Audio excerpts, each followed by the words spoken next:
এলো রে শীত কম্বল নিলাম পিঠ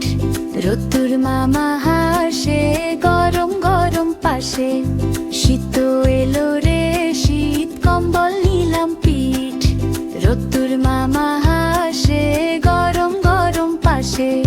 সকালে কুয়াশা পড়ে ঘাসে ঘাসে শিশির ঝরে মা ডাকে আইরে খোকা গরম দুধ খাতো বোকা মাফলার আর টুপি পরে খেলি